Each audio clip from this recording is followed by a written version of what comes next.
Ninhuli sa 12 oras asin halawig na brownout hatod ka na NGCP o National Grid Corporation of the Philippines kasudma. Dahil nagralaog ang mga estudyante sa rong nga pampublikong eskwelahan sa Banwaan ni Nabwa, Camarines Sur.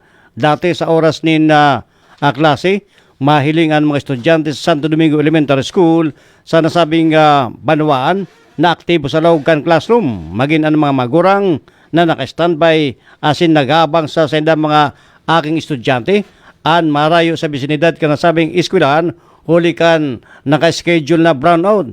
Dahil na naglaogan mga estudyante maging ang mga paratukdo huli na sa grabing init na mamamatayan sa mga classroom huli kan kawaranin kuryente. Maging ang magkapit ng negosyo, siring kan water refilling station, ang dahil man nag-burukas kasudma huli kan na brownout.